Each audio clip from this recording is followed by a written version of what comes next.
bum bum bum Hey. bum bum bum. Bada bada bum bum bum bum bum bum bum bum bum bum bum bum.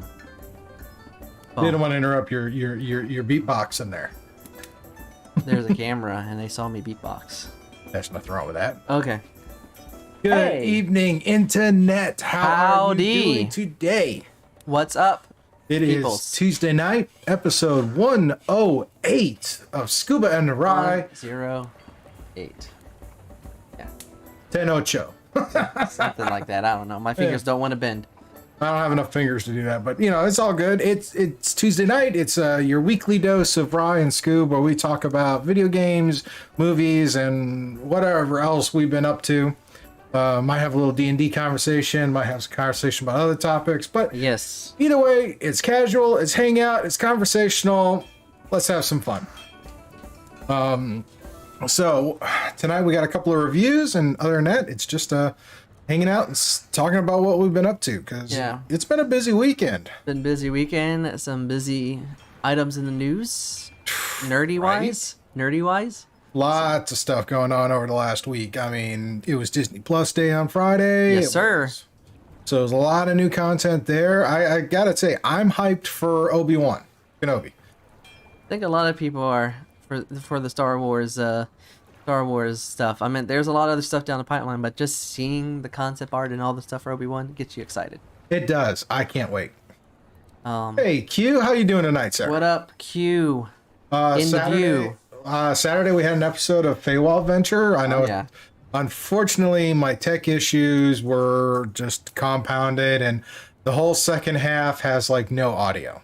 So I'm not gonna put that out for public. It's gonna stay unlisted, and it's gonna be considered one of the lost episodes. So I'll just make sure I do a good recap when we come back for our next session, which I believe, if I remember right, which I will go to my notes because my memory is absolute crap. I would think it's not next weekend because you're doing something else next weekend. No. Next weekend I'll be traveling. Mm-hmm.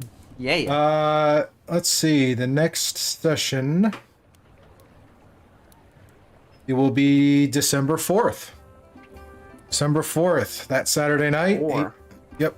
We will be back for another episode of the Feywild Adventure and pick up where we left off in the carnival. All right. Sounds like fun. But Fun in the carnival. Yeah, next week we're not going to have a podcast episode because I'm going to be traveling to Madison, Wisconsin for Thanksgiving. Yep. So not going to be able to do that. And so we'll be back on the 30th for the next podcast, but just getting that out of the way because I know the 30th we might have a guest appearance because it'll be her birthday. She'll be a full-on teenager. Oh snap. That is I know. That is a mile achievement. The end is nigh. The end is nigh. You want to believe that? She'll be a full-on teenager on the 30th. Get ready for them teenager blues. And you know it happens. We all know it happens. I was a teenager, so I know it happens.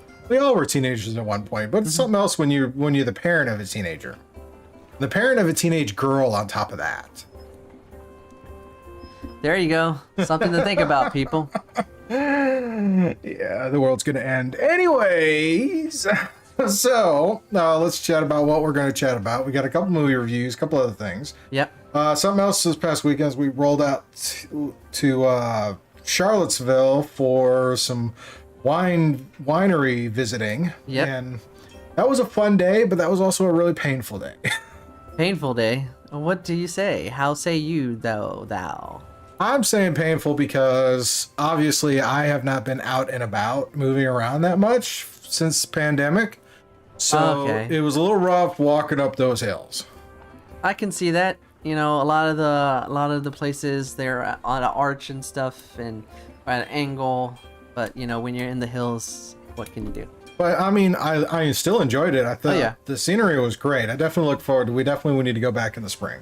Oh yeah, I know. I was happy that you enjoyed it. You and my friend Sean went with me.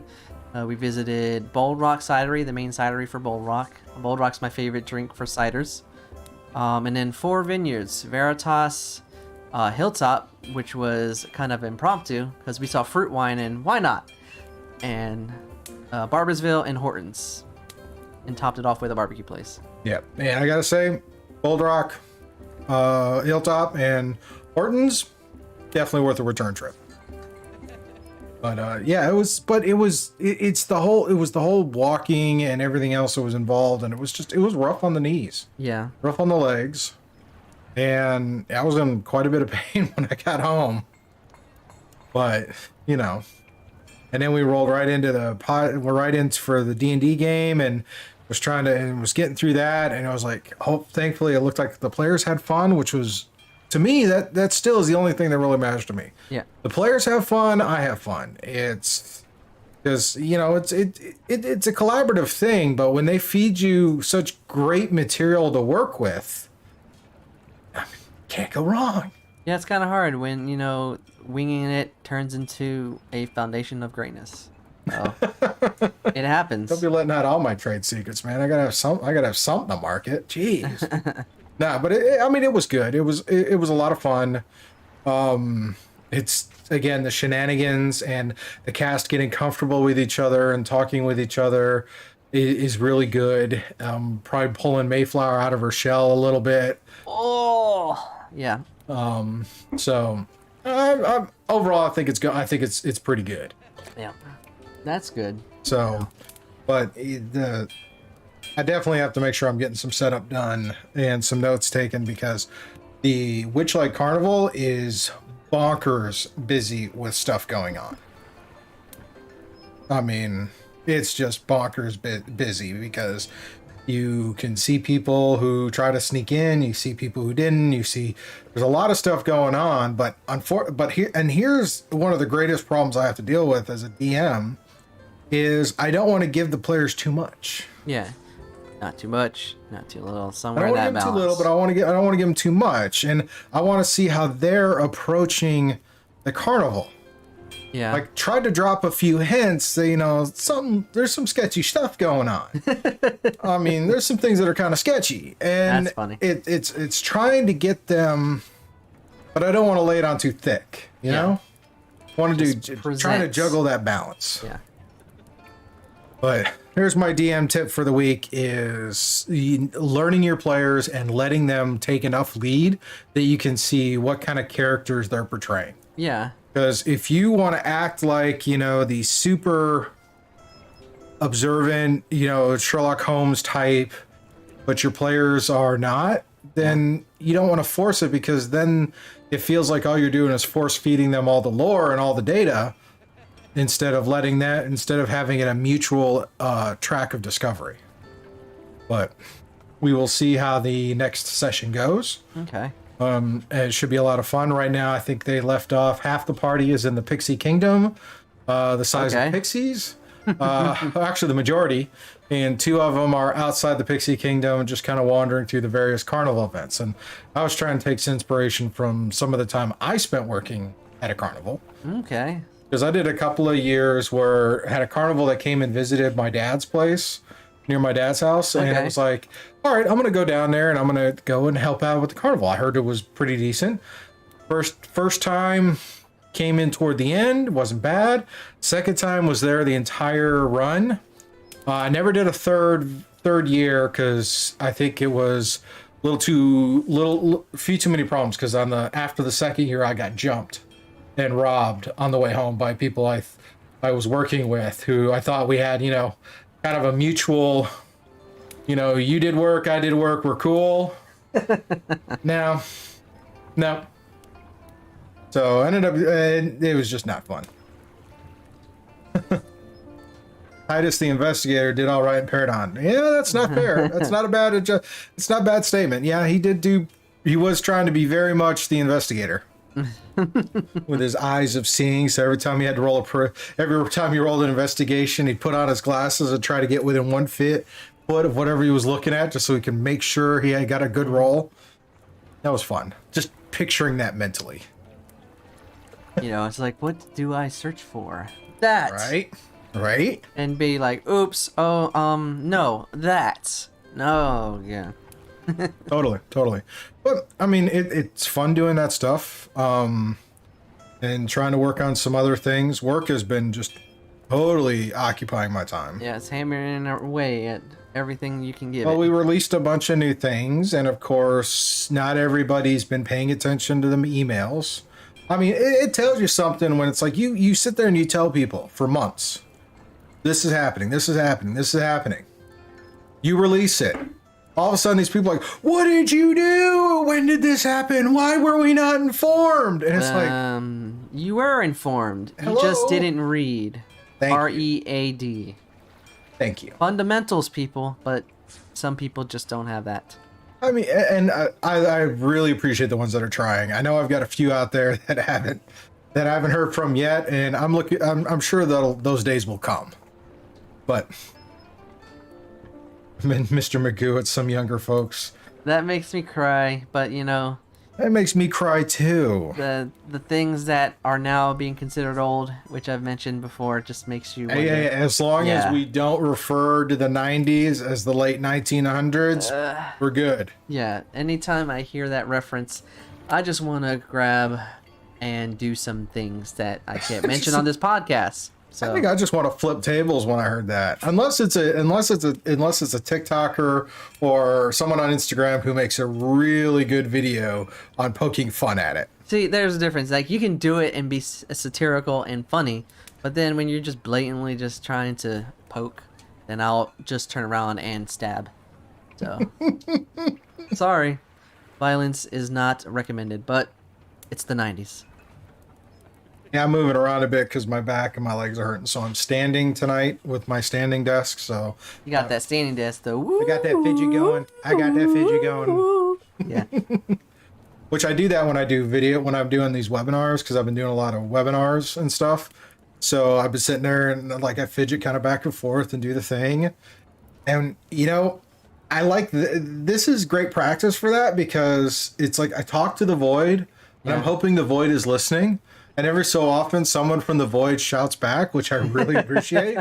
But when I do these webinars, I feel like I'm talking and there's like nothing coming back. And it's like, okay, you work through this. You can do this. It works. Hey, It you works. made it through. Made Keep it through. I on like it. keeping on. I've been getting some praise for it, which is nice. Not Okay. that- I mean, as long as the audience is for it, I'm good. Okay. Yep. If it works, it works. Uh-oh. All of a sudden there's posts in the Discord. What craziness are you guys doing now? What post? Oh, yeah. There's this post from Milios. This is funny. It's this D&D game, this big civilization, this fifth level wizard gets this item that grants him one wish. Now, anyone who's played D&D know that, or has played D&D a while, the wish spell is such a double-edged sword. It is such a double-edged sword. But anyway, so he had this item. He decided to go to this massive kingdom and use his wish and wish himself to be the most powerful wizard in the kingdom. It worked. However, all it did was transplant every other wizard in the kingdom who was fifth level and up to some other location. So now it's like, oops. Oh, that's funny. That's funny. I'm reading it. Oh, that's great. It's funny, people. That's great. I love it. It's very, and that's the beauty. That's the thing about the wish spell. You have to think about how you're phrasing it, especially if you're someone who studies law, or just one of those natural debaters, or someone who pays attention to the details. Yeah. Because that wish spell, everybody's like, "Oh, I want to use wish. I want to use wish," and those of us who've been around a minute go, "Are you sure you want to do that?" It might not turn out the way you want it, people, so don't do it. A lot like the gin. What you ask for isn't necessarily what you're going to get. Yeah, The Witcher proved that, so Yeah, but it made for a great story. it did. I like that episode. Toss a coin, people. Toss a coin. And the second season's coming out next month too. So mid next month. So yes, looking forward to we The got a Witcher lot season going on 2. in December, man. We got holidays. We got The Witcher season 2. We got Spider-Man No Way Home. Spider-Man No Way Home, which apparently they're going to drop a trailer tonight. So Sometime tonight, you might see instant reaction or not. So we'll see. And then it's the Matrix Resurrection, eh, Book of Boba Fett. that was the one I was thinking. Book of Boba Fett. I'm all for the Star Wars stuff. Of course, gotta love the Star Wars people. I'm all for the Star Wars. You So know, it is the way. So this is the way. Alrighty, well, since we're talking about that, let's go ahead and our movie reviews. movie reviews. So, let's see. Review number 1 this week is a movie from Kenneth Branagh, which I really do enjoy his work. Yeah, Kenneth Branagh is a well-renowned director, actor, producer, but he's done a lot of films. He has done a lot, and you see a lot of them are typically like Shakespearean inspired. So there's definitely a true Renaissance and Shakespearean vibe to a lot of his material. But this movie's in theaters. Yeah, theater release.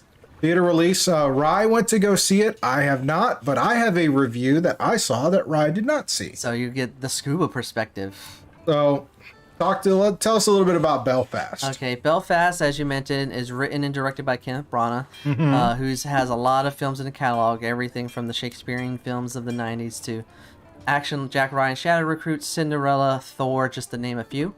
But here, he actually pulls back the curtain a little bit and writes and directs a film that is loosely based on his childhood. And the story, or the film's journey, centers around a character named Buddy, played by Jude Hill. Young, amazing child actor, especially in this film. And it focuses on him and his family living in Belfast in the late 1960s, specifically 1969, when there was a lot of economic and social strife going on. So unemployment was really high. Protestant and Catholics were a lot of fighting. But that is the backdrop to the film's foundation. What the film centers on is the aspect of Buddy's life and Buddy just living through all this stuff with his family, but from his perspective. So what you have is a film with a lot of worldly events, but never really explained because you're following it through the child's perspective. And what you get is that when you're introduced to this world of all these tense mob situations, you just watch the effect of life is with Buddy. So there's a collision of a lot of like growth, innocence, family drama, and dynamics. And it's brought to you by a lot of great actors and actresses. His grandparents are played by Ciarán Hinds and Judi Dench. Granny and Pop are their names. His mother and father are played by Ma, who's Katrina Balfe. I think she's an Irish-English actress. And Jamie Dornan plays Pa, who, if you recognize his name, he was the Christian from the 50 Shades films. But what you get is that these people provide like this like grounding aspect of life and trying to live through all this turmoil, but through Buddy's eyes. So as Buddy is growing through each of these moments, it's just an amalgamation of childhood brevity being coursed through common conversation. So there's so just to kind of go in there, because this whole film's from the child's perspective. Yes. Okay. How much time is covered? Is this like a week, a month, a year, 2 years? It envelopes over a few months. It starts like I would say like midsummer, because the film ends like the next year after Easter. Okay. So it's almost like 7 months in between. And what is very amazing about this film, we always talk about originality, creativity, or even taking concepts that are used, but being able to breathe some kind of newness. And take a common trope, and give it a new perspective. And what are our tropes in this one? There is none, because you're just focusing on life is, and it falls into themes of films like Roma or Boyhood, where you're just watching, there's no forced ideals, no themes, or predictable sensational motives. It's just watching unfolding moments of human nature through the eyes of the child. And that's where the gratifying experience has, because it's a slow burn, but the more you move through the film, the more you get pulled in, and all the like gravity of the situation starts to become overwhelming to a point where that you just are rooting for, you know, this family to find an answer to, will they stay in Belfast? Will they leave Belfast? What are the consequences of staying or leaving? Because all they've known is this group of people in this neighborhood and their family, but leaving them is the most important thing, probably the most important thing, because of all the strife that's happening. So what benefits the livelihood of the child in the family? Okay. So what are you calling it? this is probably one of the best films I've seen in such a great time. The acting, the directing, the writing, the script is just so genuine, to the point of you can't really imagine anything else as unique as what this is. It is focused on a character and has that like basic foundation of childhood, but it goes beyond more than what I'm saying, and I'm doing that on purpose, so if you do see it, you'll be just as flourished and flushed with all the emotions. This is a rare occasion, because I never give this rating. It gets a 5 out of 5. I believe it's one of the best films of the year. I wouldn't put it past it being nominated for 4 or 5 awards or winning Best Picture at the Oscars this year. Well, Kenneth Branagh does have a track record, so yeah, we'll see how that goes. But flipping the script, let's talk about Red Notice. Red Notice. Now, this is a latest film from Netflix. It just dropped last week. This, of course, is we got Gal Gadot, we got Ryan Reynolds, and Dwayne Johnson being the Three Musketeers, or the intrepid trio of this film. All right, so what do we got here? What are they doing? Well, the premise and the start of the film is we have Dwayne Johnson is playing an FBI agent profiler. Okay. Who profiles Ryan Reynolds' character. And goes to prevent him from stealing this rare artifact, which is kind of part of the plot of the film. Is this set of 3 egg sculptures that were gifted to Cleopatra during her reign, and after she and Mark Antony die, two of the eggs were lost, 2 were found, 1 is unknown. So rare artifacts from Egypt.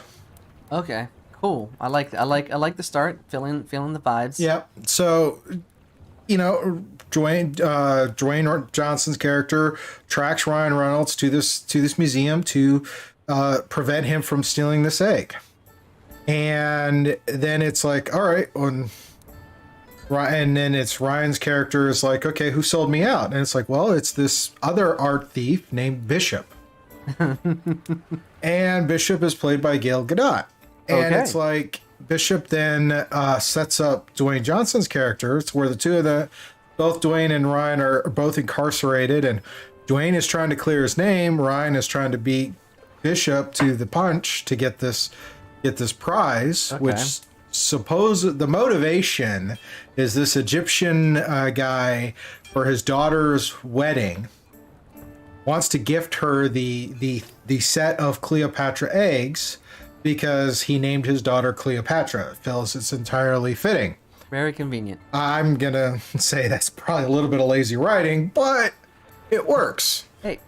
So it's like, so now we just have this kind of entrapment style art thief where they're trying to get the eggs and prevent Bishop from winning. Okay. And from there, the movie goes completely off the rails. And there is, I mean, when you talk about movies that have a double cross, a twist. This movie is like, no, we're gonna serpentine. Okay, what do you mean? With these kind of films, you're expecting, like, well, case in point, Entrapment from the 90s. Okay. With Sean Connery, Catherine Zeta-Jones, and Ving Rhames. Okay. You find out that, okay, Catherine Zeta-Jones is an investigator who's trying to track Sean Connery for a job. Turns out she is a thief, and she's trying to blackmail Sean Connery into helping her do this theft. You find out at the end of the movie that Sean Connery has already been caught by a dirty cop, which is played by Ving Rhames. So there's that. You get one twist, one maybe two twists. Okay. Fast forward to Red Notice, you've got at least 3 or 4. That can be overwhelming. A little bit, Yeah. a little bit, and some of them are just hilarious, and some of them you kind of see coming. Let's be real. You kind of see them coming at a certain point, and then they do a kind of an Ocean's 11 kind of flashback of all those things that if you were paying attention to the movie, you would have seen all the hints that were being dropped. Okay. At how the movie was going to end. Is it when the hints are being dropped? Are they obvious hints, or is it one of those things where you have to pay attention to detail? You pay attention, and then when it comes back around, when it's revealed, it's like, yeah, that was good. But if you're a very astute person, then you're probably going to catch these as they come, but it's still enjoyable. Okay. These 3 have great on-screen chemistry. That's always a good thing. There is an absolute riot to watch. And, you know, they get into a couple of brawls where it's just like, you know, seeing when we picture Dwayne Johnson, we picture The Rock, Scorpion King, you know, this big, beefy guy. Gal Gadot kicks his butt in a couple of the fight sequences, and it is absolutely hilarious. That is kind of funny, exactly. But Actually, there's that, and then there's the whole Ryan Reynolds, Dwayne Johnson, because Ryan, stuff just flows out of his mouth. does it seem impromptu? He's very much impromptu. He's very I always get the feeling watching Ryan Reynolds that there really isn't a script for him. Yeah, you never really know if he's just freestyling it. Yeah, so I mean, if he's totally freestyling all of his films, then I got to give him as much credit as Robin Williams, because Robin Williams is notorious for some of the lore and the fact he didn't work off scripts. Yep, that's He the just one. That's the one thing. After reading his biography book, he did a lot all the way back to his days as Morty. He freestyled a lot. So you get that with Ryan Reynolds, and Dwayne Johnson has some great comedy chops. We've seen him in where he's got some real moments where he nails at the timing. The two of them working off each other is really a joy to watch.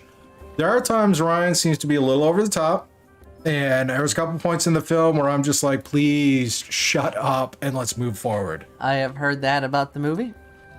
But it's overall, it's not bad. You're not getting into this big. Some of the critiques for this film is like, there's no world building, there's no great stakes, because you're thinking, oh wait, I've got the Scorpion King, I've got Deadpool, and I've got Wonder Woman in a film. There has to be some great world calamity for these actors. Or no, I should say not that. I said Black Adam, because Black Adam's coming out next year. Yes, can't wait. But you don't get that with this. This is very much kind of isolated. These 3 people and this series of events, these series of double crosses. And that just makes me laugh. I mean, it feels like they're setting up for more adventures. It all depends on Netflix. It does. But if they don't, that is great. If they do, then it's got some serious work in terms of making it a franchise. Okay, so overall, how would you rate it on the Ry Guy scale? I would give it probably a 3.5 out of 5. Matinee. Because it is enjoyable, but there are some definite holes in it. And depending on your critique of actor performances, there is sometimes where you kind of think this seems a little forced or this seems uncharacteristic. But I think part of that is you're used to seeing these actors in a particular role doing a particular thing, and in this one, they're doing something that you don't see them do at all. And sometimes it works really well, sometimes it doesn't. This is one of those, I think it's kind of on that straddles that line, because you could definitely tell, like we were commenting at dinner just a little bit ago, it's almost like in this one, you see how old Dwayne Johnson's getting in these films, and it's like sitting there thinking about it, it's like, man, we have been watching him on screen since the late 90s. Yep. Yeah, yep. If you include his time as in the WWE/WWF, yeah, it's been a while. Yeah, it's getting up there. So, but Good film. It's on Netflix. Go check it out. Netflix did say it was their largest opening Yep, I could see they why. had, because it definitely drew in the viewership, hands down. Yep, you put those three names together, it's going to draw in people. So Totally. Alrighty. So, what you got for us next, Ry? what do we got going on? Well, there's a lot of things dabbling in games and streaming. So something that did drop today is the Gaming Awards. That's right. Nominations were announced today. Yeah, that has some stuff on it. Oh yeah, it was the very last thing that I came across before setting up the podcast. What you gotta talk about it is the Game Awards. Yeah. So yep, looking at the list, it's an intriguing list. Trying to find that list. Oh, there it is. So, but I'm gonna just start from the top, the tippy top, the Game of the Year awards. I don't see anything out of the norm for this year. Well, but the nominees are Deathloop, It Takes Two, Metroid Dread, Psychonauts 2, Ratchet and Clank Rift Apart, and then Resident Evil Village. Yeah, when I see that list, it's a good variety. The only one I don't know much about is It Takes Two, but the other 5 I do. I don't know much on Deathloop. I don't think I heard about that one much. Metroid Dread, I heard just was a recent release. Yeah. But what I'm familiar with more is Psychonauts, Ratchet and Clank, and Resident Evil. Now, Resident Evil was getting a lot of buzz when it dropped because it really revitalized the franchise. Yeah. So they had some new villains. They had some stuff where it got back to the horror and not so much the arcade action that we started to see from the franchise. Yeah. After the third game. Yeah, Resident Evil Village it combined that new horror element. It does have the first person view, which adds even more horror to it. So if you're experiencing something in first person, you will. But they said a lot of the mechanics they grabbed from Resident Evil 4, which was my favorite. That one is hands down probably one of the best in the franchise because that's where they really started to change their formula. Yeah, and in one of my favorite games of all time. And the one that's been redone how many times? What, 4? It has. Well, they did. They are recently going to make it a VR experience. Full game. It came out on what? PlayStation 2? It originally came out on GameCube, then got re-released to PS2, and then got re-released about 2 or 3 more times. Yeah, it was PS2, and then it went to mobile platforms, and then it was re-released on 360, and then it was re-released on Xbox One. Oh yeah, and now it's getting re-released again. I mean, the only game that's been released more often, repetitively, has got to be Skyrim. Skyrim. Well, as the creators of the game said, hey, we'll stop releasing it if people stop buying it. So people still keep buying it. So there might be a reason why. I'm not gonna complain. It's a great game. I put in my time on Skyrim. It's time to move on. But Ratchet and Clank Rift Apart was a nice one. I actually I'm actually thinking about picking that one up for my PlayStation because I really enjoyed the one I played, which was the remake, which is the movie one they did. But I mean, it's one of the PlayStation staples. I remember some of the commercials from the PS3 era. Yeah. With the one spokesman they had, who really made you kind of giggle with. They were talking about how detailed PlayStation was getting. Yeah, but Deathloop, Psychonauts 2, and Ratchet and Clank are the ones that have gotten a lot of nominations this year. I'm gonna predict that it's probably gonna be Psychonauts 2 that's gonna take this one for Game of Year. Yep, it might be because that is a game that people have been waiting for years, and then when it was really well done. Yep, and it was really well done.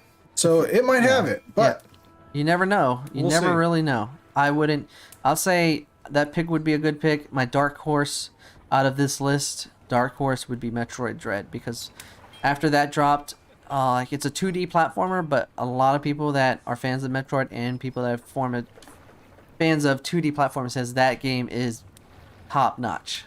Nice. I haven't played it, but I might someday. What's a category you want to talk about? Just going through here.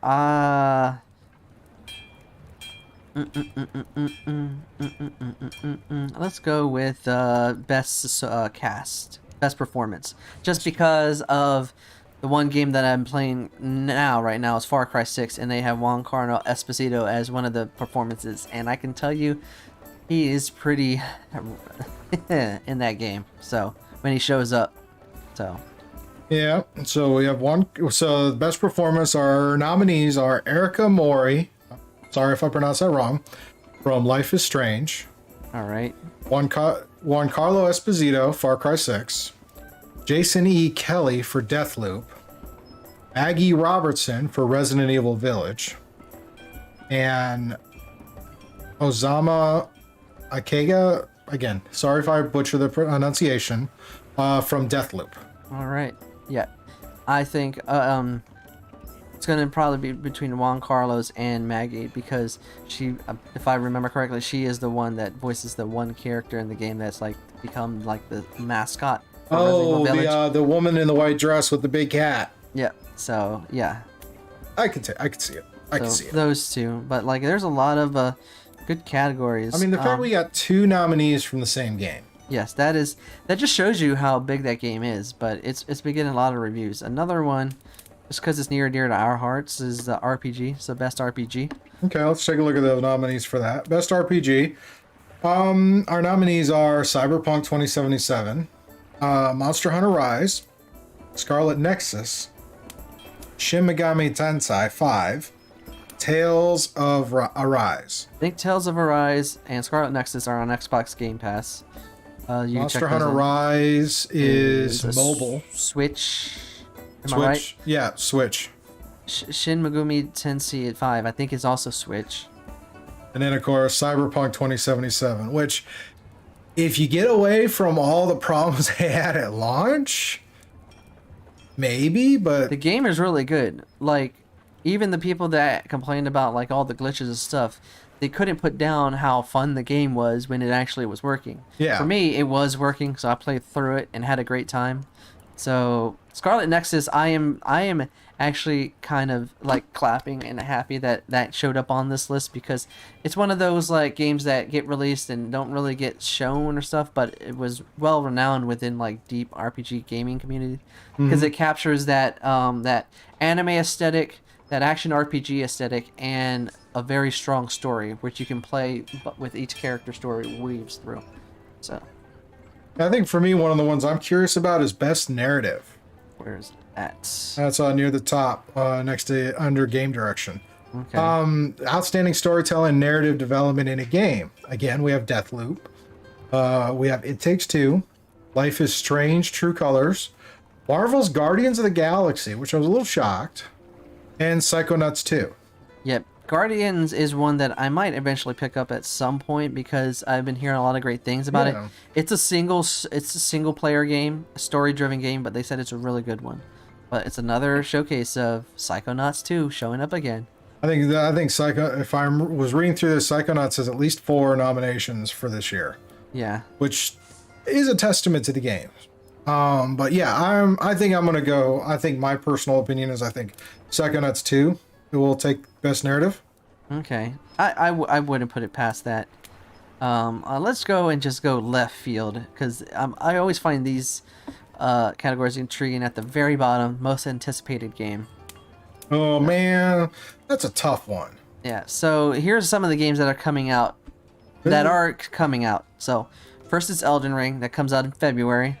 Yep. God of War Ragnarok, which is I think mid next year. Horizon Forbidden West, which I know you're looking forward to. I've already got my pre-orders. So yes, that is an understatement what I just said. The sequel to Legend of Breath of the Wild and Starfield. That is a strong list. That's a very strong list. Because, oh man, I don't think I could pick one out of that. The only one I could pick is the one I've already pre-ordered, and that is Horizon Forbidden West. But Elden Ring, I'm hearing some interesting things about. From the same, if I'm understanding, it's from the same studio that does the Dark Souls games. And they've gotten theirs better and better with each one they did. And they branched off from the quote-unquote Dark Souls, but you can tell it's their style of game, because that dodge and parry will crush you if you can't nail it. If I'm picking this category, and I'm picking based on the word most anticipation, I'm gonna go. This is not because either me or liking, because there's other games that I like on this list, and that would be Starfield. Because I know there's a lot of gamers. That's the one from Bethesda, yeah, right? it's the one from Bethesda that they've been working on for years. Yes, and RPG fans have been waiting for it. It's going to be a Xbox PC exclusive. So it's kind of fair considering who owns them. Bethesda. And did you hear that Phil Spencer hinted, almost pretty much confirmed, that maybe Elder Scrolls 6 is going to be Xbox exclusive too? In a recent, when they were talking about the 20th anniversary stuff. Yeah. Hey, they put Elder Scrolls 4? Is it 4? Which 4? Oblivion. Oh, Oblivion is 4. Okay, so they put Oblivion which is a nice lead-in for another news story, and that is Xbox is celebrating their 20 years of existence. Oh yes. My freaking god! Yeah, are you kidding me? So it's been 20 years. It's been 20 years since the original Xbox released, and just thinking about it, I just have a lot of fond memories between all the systems, good and bad. Oh yeah, I mean, Halo Combat Evolved, mic drop, dude.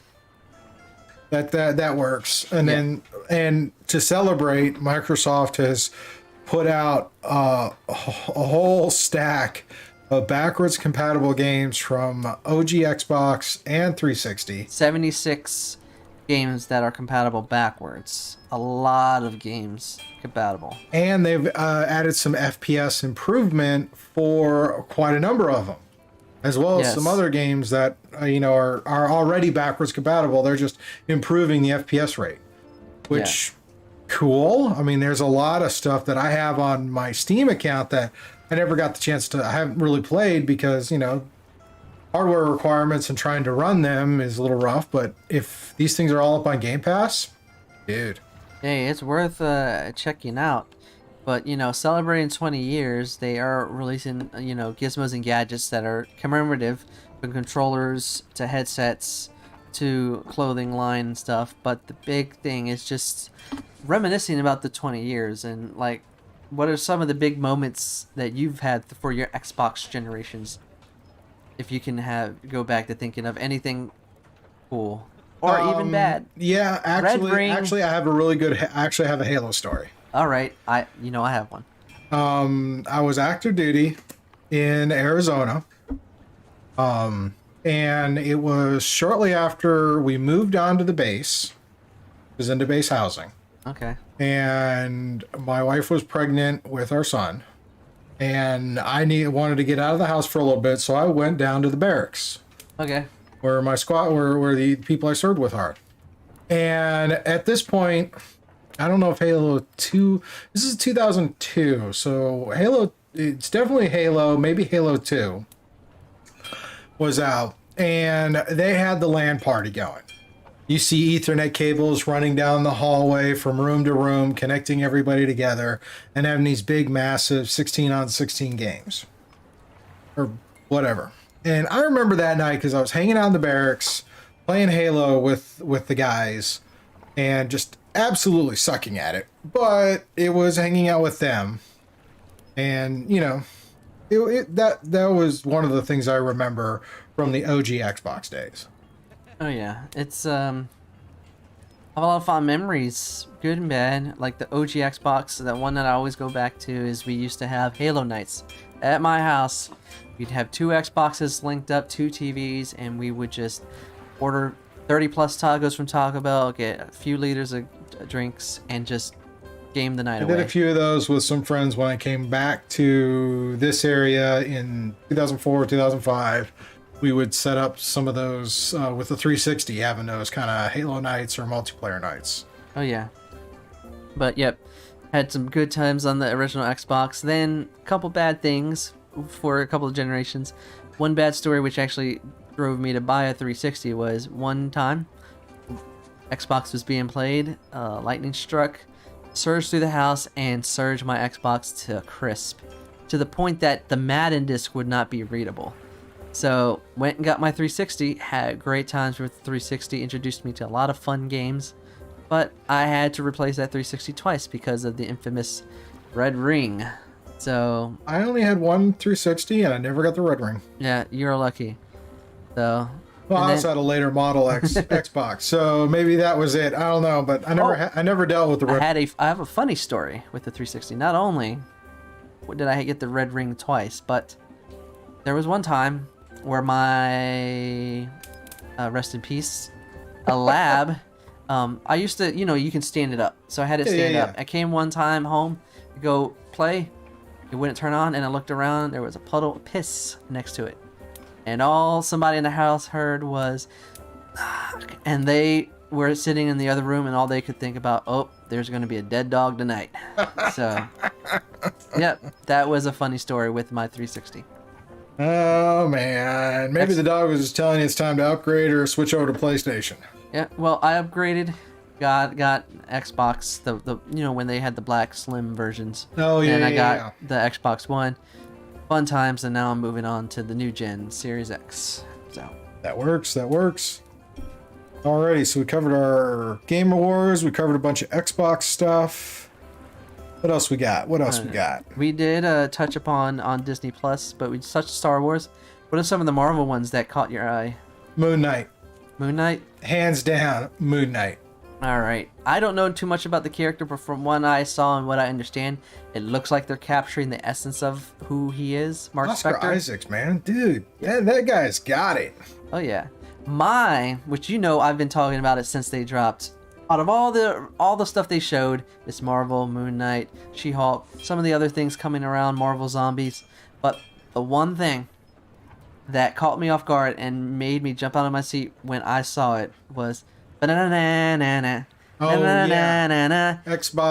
X-Men '97. Yes, a sequel to the '90s X-Men cartoon. Dude, that is going to be so much fun. They are making a sequel series and picking up where it leads off, where Xavier was, spoiler alert, but this is a long time ago, where Xavier goes to the Shi'ar Empire because he's ill and needs to be taken care of, and Magneto's leading the school at that point. That'll be interesting to see. Yeah. So there's a lot of burning questions. Like, one, will they pick up or ignore season 5? 2, which stories are they going to adapt? And 3, another thing that people are wondering is, like, if they were going to bring back this series, will they bring back some of the other ones that people are clamoring for? So, you never know. I don't know. But I can't wait to see how they adapt, hopefully, House of M. X-Men versus... I'm just hoping they bring the animation stays close to like the early parts of the series. From what I read, they said they're keeping the aesthetics and the animation the same, but updated to whatever 2D is now, and they're bringing pretty much all the original voice casters back with some new ones, and replacing some ones that have passed away. So unfortunately, yeah. And from what I heard, theme songs coming back too. Oh. And one that caught me kind of off guard was the announcement about Agatha, House of Harkness. Well, they did have rumors about it, but actually seeing the title makes it even better. Yeah, I think that'll be interesting to see where that goes. Yeah, and the only one that caught me not off guard, but when I didn't know what it was, I had to look it up, was the Echo series. Oh yeah, and that is, we haven't even seen the character yet. Nope, and she's going to show up in Hawkeye, which releases next week, 2 episodes. Yeah, they apparently she did so well in the filming, they decided to spin her off as a series. It's like, yep. All I know is that she is an assassin from the comics, and that's all I know. There's a number of those. So, especially when you're talking Hawkeye and Black Widow, it's like their whole shtick is this Black Ops community. Oh yeah, and not to mention they release next week 2 episodes. Check it out, people. It's already getting positive reviews. All right. Cool. So yeah, Disney Plus Day was a lot of cool things. Shang-Chi and River Cruise, which I thought they were both pretty fun films. Yep, they dropped them. So what we got for odds and ends? I'm seeing some interesting titles you got here. Oh yeah, so let's start off with the 105-year-old marathoner. What's up with that? 100. So a marathoner, she is as reported in NPR. Have to make note of that. Julia Hurricane Hawkins is her name, and she is a retired Louisiana teacher that became the first female track and field athlete in the 105 plus age bracket to clock a time in a 100-meter dash. So, not only did she break a record, but she broke a record, and it's her age. She's 105, and she did a marathon. She did the marathon in finish line at a 102.95. Is that an hour and 2 minutes or a minute and 2 seconds? No, an hour and 2 minutes. An hour and 2 minutes. Yep, That's pretty cool. Yep. She nabbed the record over the weekend at the 2021 Louisiana Senior Games competition, which is the state qualifying event for the biennial National Seniors Games. She's also known as the Flower Lady because she likes the garden. Nice. So, all right, what we got next? are you down for some drinking? And after this past weekend and But it might be of a different flavor. French fry flavor to speak of, as reported by on the mlive.com website. Arby's. Everybody knows Arby's. They have the meats, but they're taking America's curly fry obsession to the next level. And what that level could be? French fry flavored vodka? Yes, they Really? are. Yeah, they announced Wednesday. Really? Yeah. They announced Wednesday they are releasing a crinkle fry vodka and a curly fry vodka. 80 proof bottles will be available to purchase online at noon on November 18th. So, according to Arby's, quote, both spirits are made from potato vodka. The curly fry vodka is distilled with cayenne, paprika, onion, and garlic, while the crinkle fry vodka is made with kosher salt and sugar. Why? It's going to be a limited time, and the vodka will cost $59.99, including shipping and handling. But always have to be responsible. Customers must be 21 and older to purchase. Only at Arby's. I mean, is that not? I mean, would that not be considered low-hanging fruit? I mean, really? French fried flavored vodka when the process of making vodka involves potatoes, and you're gonna make it taste like potatoes? Really? But Arby's has great fries, so why not translate over? So it might be good. You know what? Let me get a bottle, and we'll take a shot. You want to drop your money on that little bit of? Hey, I'm not telling you invest. I said I will, and then all you have to do is take the shot with me.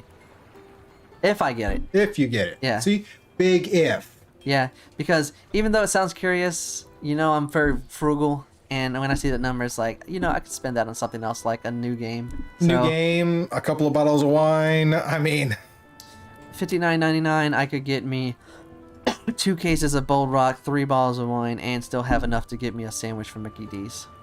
See? All right. And our last story for tonight is a local story. It's a local story from our own Wavy TV 10.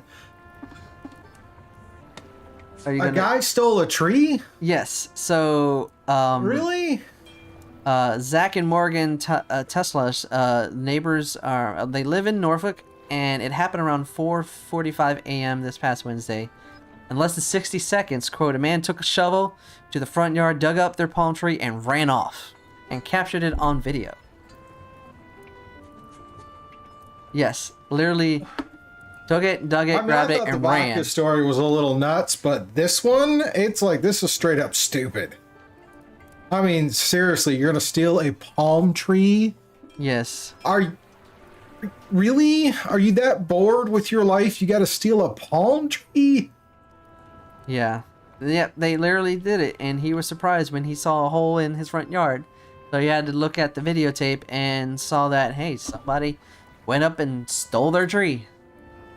Tree thief. So this is worse than the fry vodka? This is even weirder than the fry vodka? Yeah, because, I mean, the fry vodka I see is a cash grab. Yeah. You know, it's a cash grab. This is just... Really? I mean, really? I mean, this is not something that is like, okay, I'm going to steal an Amazon package off your porch. This is, I thought about this enough to go to this guy's house in the neighborhood with a shovel and dig up a plant. Yes. Not to mention, carry it off. So obviously it wasn't a mature palm tree. But the fact that somebody went to the effort to dig up a palm tree. He did it promptly. He did it in the morning, so he can get up early and get things done, as you saw in that video. Really? I mean, is that your to-do list for the day? You plan your to-do list the night before? Let's see. I'm going to, at 4 o'clock, I'm going to grab my shovel. At 4:30, I'm going to drive to this guy's house. At 4:45, I'm going to dig up this tree and take it. And then I'm going to solve world hunger and tell no one. Obviously, that's what he did and thought of, because, it's on video. So, somebody must really love palm trees. So, if you love them so much, just dig them up. I'm wondering if the second half of this story is the person who did it lives in the neighborhood. So all of a sudden there's this house in the neighborhood with it. All of a sudden they have a new palm tree that just got planted. Gee, where'd it come from? Yeah, so it's interesting how they quote, you mentioned that because, quote, after posting on Nextdoor and hearing from neighbors, they have their assumptions. Maybe a landscaper stole the tree for profit. So they said they have their assumptions, but leave it to the cops to figure it out. They have video, so hopefully the video can do something. All right. Well, we're not going to steal any palm trees, but we're going to go ahead and wrap this up for tonight. Wrap up. Thank you for watching this video. You're awesome and amazing. Please be sure, if you enjoyed this, to hit the like button, hit the subscribe, and hit the bell notification if you're new here, so you can see when future videos are released. Other ways the best way you can do to support the show is like this and share this out to your friends on your social media.